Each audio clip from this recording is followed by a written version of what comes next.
Hey everyone, and welcome back to the channel. And welcome to the next video in my TMNT series, featuring everyone's favorite mutant rhino. So watch along as I paint up my take on Rocksteady. Okay, so I got this guy all cleaned up, primed, and ready for paint. Now unfortunately I can't show him pre-assembled like I did with Bebop. The main reason being, he's just too top heavy, and without actually gluing the upper body to the legs, he's just going to fall apart. So instead I decided to show him spread out, just to give a sense of how many pieces actually go into his model. And there are quite a few. So I'm going to stop wasting time and jump into the build. So per usual, I'm going to start by blocking in the skin, and for that I'm using a medium gray.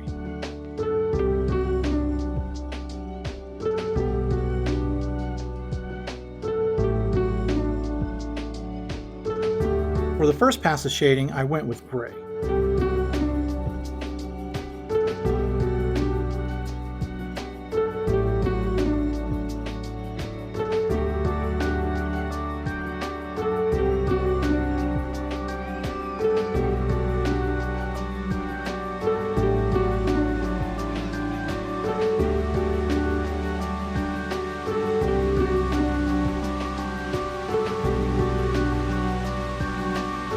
For the final shading pass, I used dark Panzer Gray.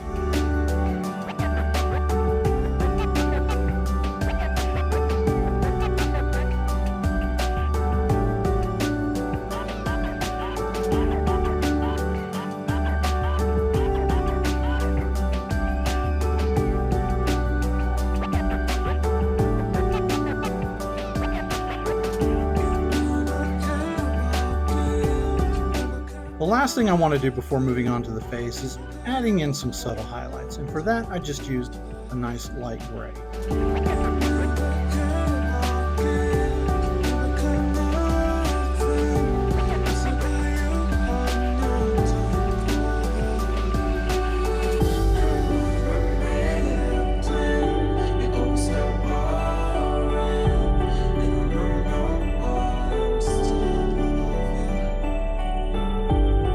Okay, so I got his skin tones blocked in, and overall I'm liking it. I like the direction that it's headed and stuff. So I even did a little bit of freckling off camera just to get it out of the way.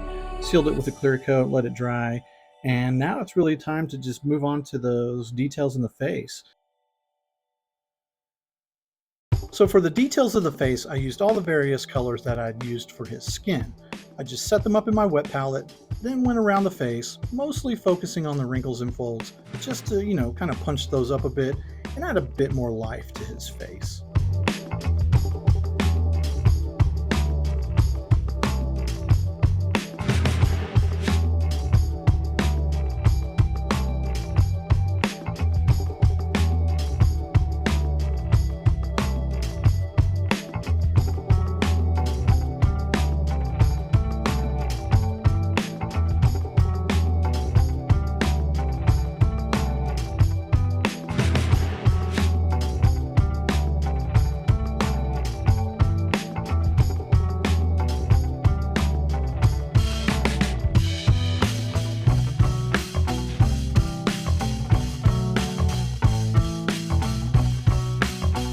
Next we have the teeth and gums.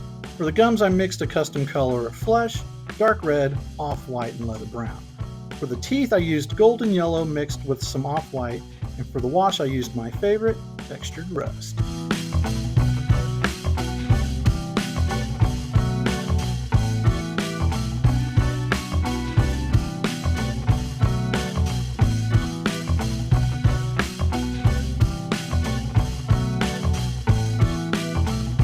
I approached the horns much like I did the face. I used a variety of colors to achieve the look I wanted. I started by blocking them in with golden yellow, then came back with leather brown, off-white, and tanner. Now this is where my wet palette comes in super handy. It keeps the paint wet, making it easier to blend the colors on the model since they won't dry out as fast. Then I finished them off with a dry brushing of tan earth, mixed with a little bit of off-white.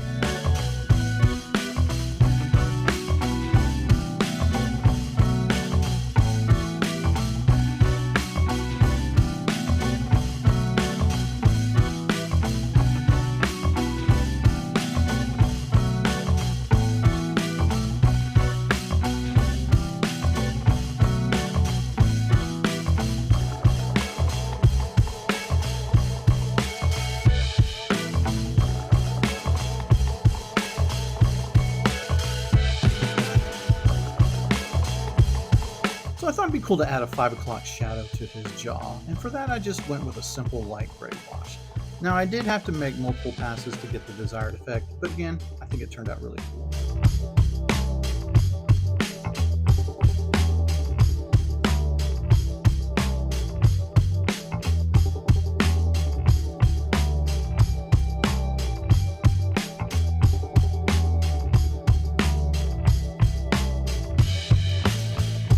Now, one of the last things I want to do before moving on to his gears, I want to gloss the eyes, and for that I'm just going to use clear UV printing resin.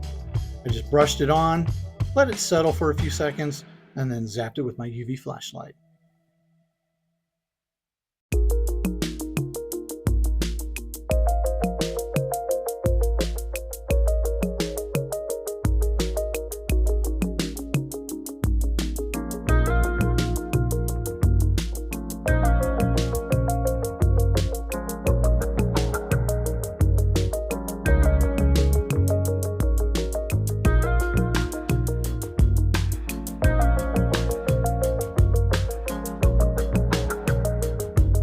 Now for simplicity's sake, I'm going to focus on the satchel and the boots, but I followed the same process for all of his gear. First I had to mix up some custom colors to get the look I wanted. Once I was happy, I blocked in the fabric and trim, then came back and dry brushed desert sand over the fabric and tan earth over the trim.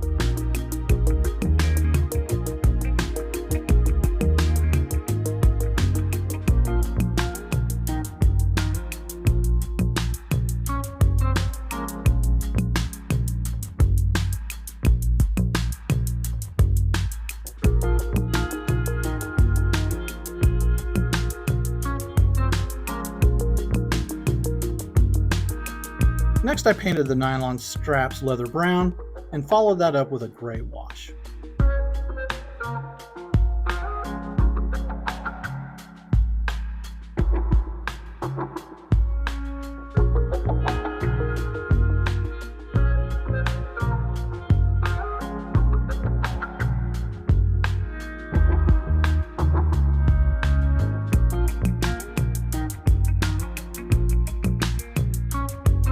Then I dry brushed them with the same tan earth before painting the buckles pure black.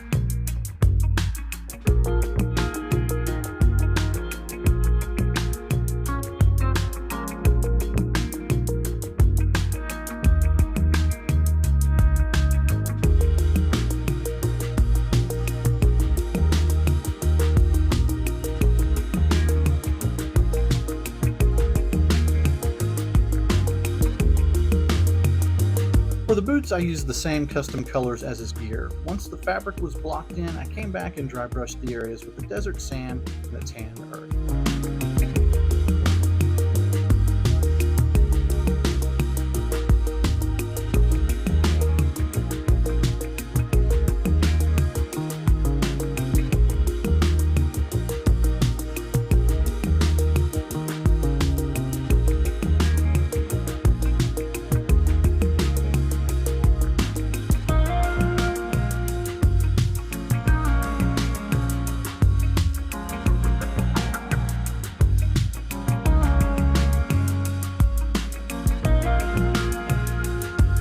For the leather parts of the boots, I started by blocking everything in with, you guessed it, leather brown. Then I came back and applied a generous coat of textured rust wash, and finally dry brushed the tan earth and a bit of golden brown to add some aging to the leather. I finished the boots off camera with a flat clear coat, then applied a satin varnish to the leather areas just to get that nice leather sheen.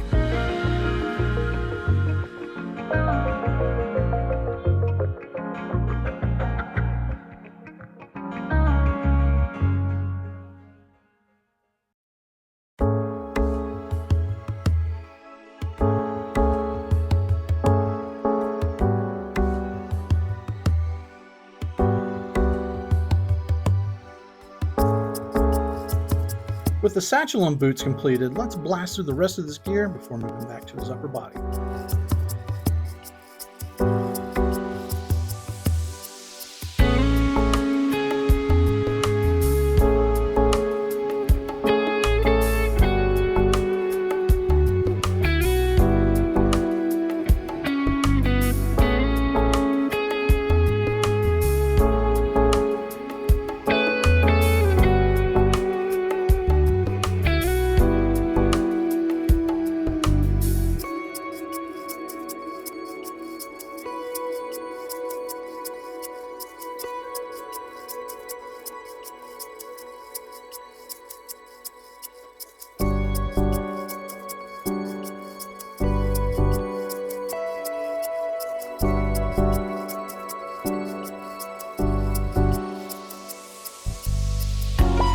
For the shirt, I first blocked it in with gold and yellow, then went back and shaded it with the same color, just adding bits of leather brown and pure black to get the desired effect. Then I dry brushed gold and yellow mixed with off-white to help make the fabric texture pop. For the straps, again, I just followed the same process as the boots and the rest of his gear.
Okay, so the straps are done and I think they look really good. I couldn't be happier with how they turned out. So now what I want to do is just kind of focus on those last few details for the shirt, and then we can call the upper body done. So I went ahead and masked off the head as well as painted the inside of the arms, and I went ahead and touched up some areas around the arms, mainly because I rubbed the paint off in the process of painting the straps. So after doing that, I decided to go ahead and give it a couple coats of clear. Well, I guess I didn't let the black paint dry completely before I sealed it and stuff. So now I've got this kind of ugly frosted effect going on the inside of the arms. Shouldn't be that big a deal. I'm going to put another coat of clear on it when I'm done, and it should correct that. But if not, then I'll probably have to come back in and repaint the inside of the arms. Let the paint dry completely this time before applying that final coat of clear. So what I want to do now is I actually want to add some sweat marks to the shirt, mainly up here around the neck, of course, and underneath the arms, just to give an indication of perspiration. And for that, I'm going to use this light gray wash. I think it's a perfect wash for this application, as it's a very subtle effect, and it'll allow me to build up my layers to get the desired look that I'm going for. Once I'm done and I'm happy, then I will apply that final coat of clear, and then we can call the upper body done and move on to the pants.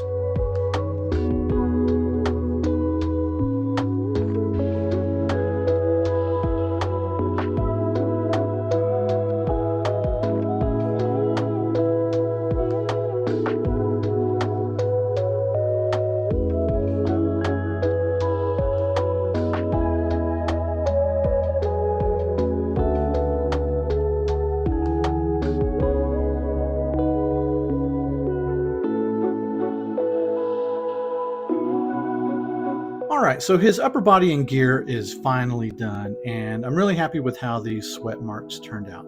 So I've gone ahead and sealed it with a clear coat, removed the masking from the head and stuff, and as you can tell, the clear coat, of course, cleaned up the frosting on the inside of the arms, so no need to repaint those. And then I just did a little bit of additional weathering on the buckles here. So we can consider this part of the build done, and we can finally move on to the pants and helmet. All right, so I know I said we were going to be moving on to the pants, but I wanted to take a moment real quick just to kind of take you guys on a trip down memory lane and show you all this. So this is Rocksteady 1.0. Now, I seem to remember mentioning in the Bebop video that I had previously made a version of Rocksteady. Like I said, this is him. So this was all done in clay. and then molded and casted, and then of course painted. So he is in fact resin and not clay. And this guy was made, well, according to the date on the base here, about 10 years ago. And unfortunately, he's seen better days, you know. Once I finished him up, he went from my apartment to the studio, back to my apartment, back to the new studio, where he sat on my desk through the majority of the pandemic. And then I brought him back home to make room on my desk for other stuff. So he's taken a little bit of a beating, unfortunately. He's lost his ear, you know, part of his gun up here is missing. The machete on his back is missing and stuff like that. Fortunately, I have the molds, so I can just cast, you know, a new hand and gun here, and then cast a new machete for the back, and then resculpt his ear, and he should be good to go. So I do plan on kind of retouching this guy at some point, because like I said, he's kind of been over some bad road, and I'm ashamed to say that I've let him you know, get to this point and stuff. But anyways, I just wanted to share with you guys real quick, you know, kind of where I started. You know, this was my second sculpt ever, you know, from 10 years ago versus kind of where I'm at now. And yeah, so there's some stuff I still like about it. The majority of it I don't, and I could probably make an entire video about that. But yeah, I'm still quite proud of this guy. And yeah, like I said, I'd always intended to make a Bebop to go along with him. I never did, and if I were to make one now, it probably wouldn't match. So I just decided to start over, and that's how we got the two versions of the characters that I'm currently working on and stuff. So anyways, like I said, just wanted to share it with you guys real quick. Sorry for the interruption, but here he is, Rocksteady 1.0, and we'll get back to painting pants. Alright, so it's finally time to address these pants. Now, just like Bebop, I want to break up the solid color. For that, I'm going to go with the camouflage. One, it's a nice callback to his original design, and two, it'll just help add some visual interest to his pants. Now, I did the same thing for my first Rocksteady. The difference being is those pants were very much in line with his toy, and these will be much closer, in color at least, to his animated version. Now, there are several different ways to paint camo. The most obvious being to just paint it by hand with a brush. But I want to take a different approach. I actually want to mask off the different colors. And rather than using tape, what I want to use instead is poster tack, or silly putty if you have some, but me, I just prefer the poster tack because it's easy to find. Now, the process is simple. You know, after I lay down a base coat, what I want to do is come in with a little bit of poster tack, you know, and just kind of shape it to what I feel would be a camouflaged shape, you know, a little organic blob or whatnot, and just kind of get it to where, you know, it feels right. Doesn't have to be perfect. And then basically just come in and lay it down on the surface like that. And then I'll just go around the piece and add more to it. Now, the nice thing about this process is if I don't like a particular part, I can just pull it off, reshape it, and lay it back down. Or if there's too many, I can remove some, or I can add more if I need. Whereas if I was painting, I kind of feel like I'd be chasing my tail, because I would be making the shape while I'm painting it, and if I don't like it, then I'd have to go back with a different color and paint over certain areas, and it's just going to start to get a little sloppy. So the nice thing is I can sort of sort out the design before I even start laying down the additional colors. So once I've got the pattern where I'm happy with it, then I'll lay down the next coat of paint, let it dry, remove the poster tack, and repeat the process until I've gone through all the colors that make up its camouflage. Then when I'm done, seal it with a clear coat, and the pants will be finished. Now, to get the desired camo effect, I'm going to have to work from dark to light. So for starters, I'll paint the pants leather brown.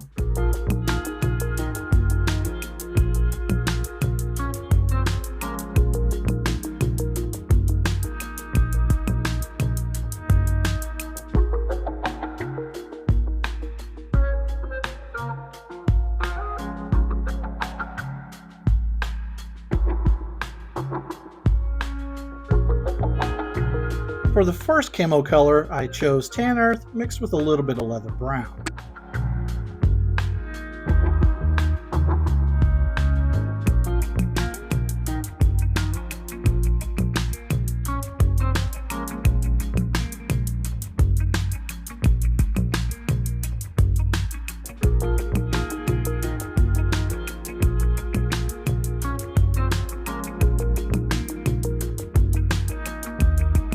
Next I chose desert yellow mixed with a little tan earth.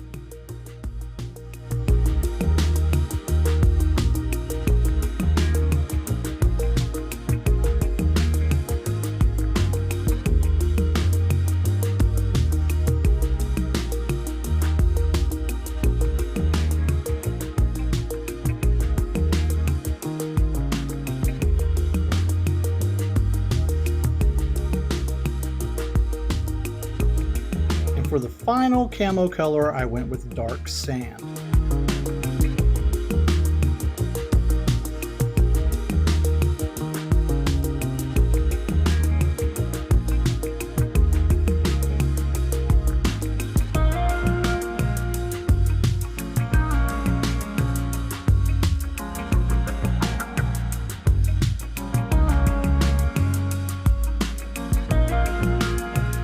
Okay, so the camouflage part of the pants is done, and I'm really happy with how it turned out.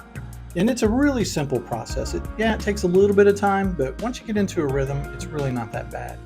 And it turns out I had just enough poster tack to do the pants, as well as the helmet. You can see here I went ahead and did a camouflage treatment to it as well, just so that his pants weren't the only thing that were camouflaged. So now that I've wrapped this up, I need to do a little bit of shading on the pants. Then I'm going to seal it with a clear coat, come back, paint the straps, paint the belt, give that a final clear coat, and then we can definitely move on to the rifle. To shade the pants, I actually used a light gray wash. The reason being is it would actually darken the areas I wanted without covering up all that hard work I just did.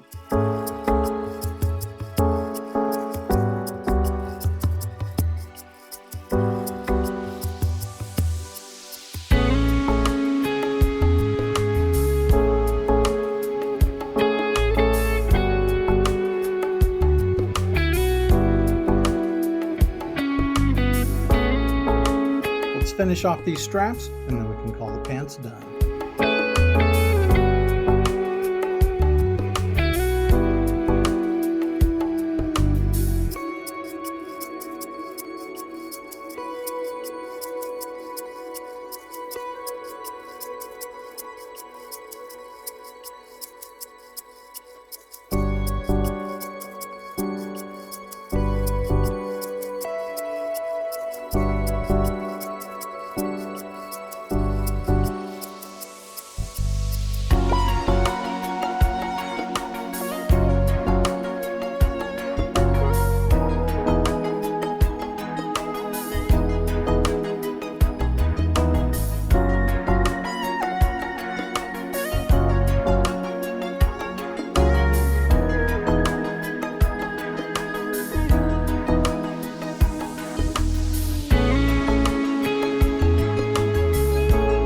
Alright, so we are finally down to the rifle, and one of the last things that I need to paint up before calling Rocksteady himself done.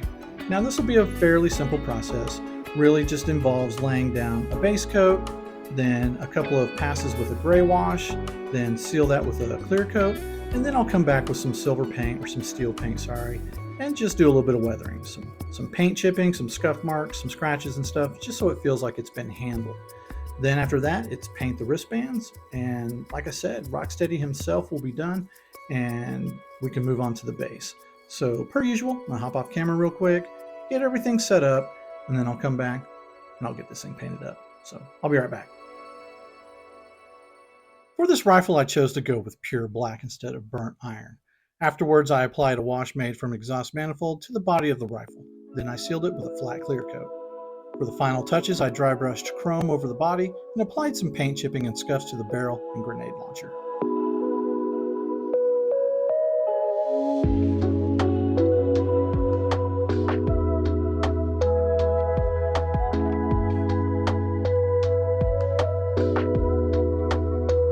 Alright, so that wraps up the rifle, and yeah, really happy with how it turned out, and I'm glad I kept the paint job simple.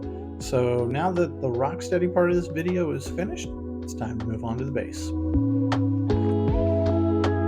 So there you have it, the base is done. Now I know I didn't show you how I actually painted up this base, Main reason being is I painted it up when I painted Bebop's base, and I had already had the paints out and set up and ready to go. And I figured, you know what, it'll just be easier to paint them both at the same time. That way they're consistent across both figures. So rather than focus on the base itself, instead what I want to do is focus on this fun little fire hydrant here. So with Bebop's base, obviously he got a mouncer and a cool manhole cover. So I thought, what can I add to Rocksteady's base to just add a little more visual interest? And I thought a fire hydrant was the most appropriate. So what we're going to do, of course, is base coat this guy, do some rust washes, some dirt washes. Then I'm going to come in, I think I'm going to do red for the body and yellow for the top. Then we're going to do some chipping, some more washes with some grime and rust, just really dirty this thing up. I want it to kind of be nasty. And then after that, one of the last things we'll want to do is do a water stain around the base of the fire hydrant. And then after that, I can glue everything up, come back for one last look, and my final thoughts. So I've really been looking forward to this fire hydrant part of the build. And to get him started, I blocked everything in with the exhaust manifold. Then I followed that up with a couple of passes of both rust and textured washes before sealing it with a flat clear coat.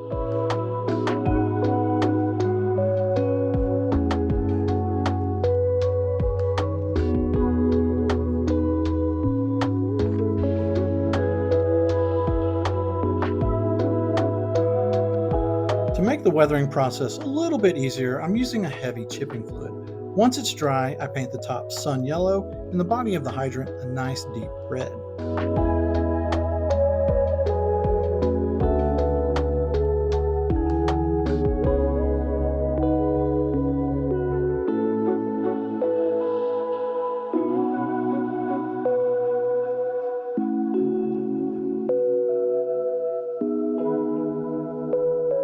Now for the fun part, actually chipping the paint. And for that I'm going to need some clean warm water and an old medium bristle brush. Basically the chipping fluid, what it does is it acts as a barrier between the base coat and the top coat. Once water is applied, it'll loosen that top coat and make it easier to remove it, creating a very convincing chipped effect. Once I'm happy with the look, I'll let it dry and then seal it with a matte clear coat.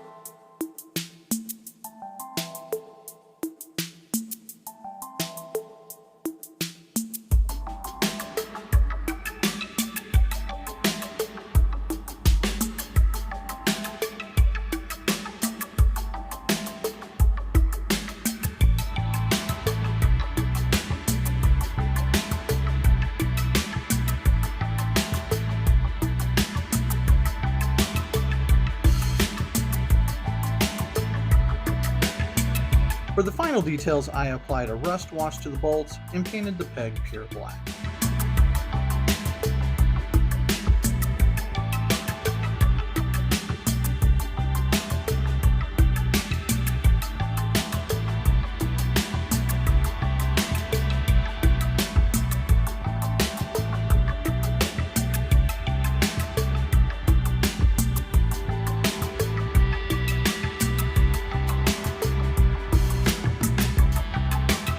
Now, a nasty fire hydrant wouldn't be complete without a water stain on the sidewalk. For that, I mixed up a dirty brown, moldy green, and a grimy black wash. I also mixed in some clear gloss. This will help seal it as well as retaining the look of wet concrete. Then I simply wetted the area around the hydrant and applied the washes as needed.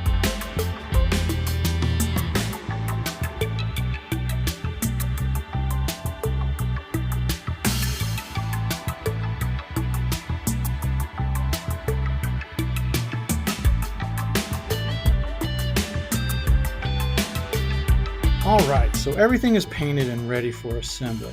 So I'm going to hop off camera real quick, glue them up, then I'll be right back for one last look. So there you have it. Rocksteady is finished and looking pretty cool, I might add. And just for comparison, here he is next to Bebop, just to, see how they look with one another. And again, I think they turned out really well, and I think they look amazing together. Now, a few of you have been asking if the files for these guys are available to purchase. And I've been hesitant to posting them online, mainly because I make these for myself, and I've never really considered making them public. But like I said, enough of you have asked, so I decided to post them online. So if you want to, head over to the link in the description and download your own Bebop and Rocksteady to print and paint. It not only supports me, but the channel as well. Also, you can now follow me on Instagram if you want, and I'll be posting more behind the scenes stuff like work in progress and previews of future projects. Again, link in the description. So I think that about covers it. As always, I hope you really enjoyed the video. If so, hit that like and subscribe. And until next time, take care everyone.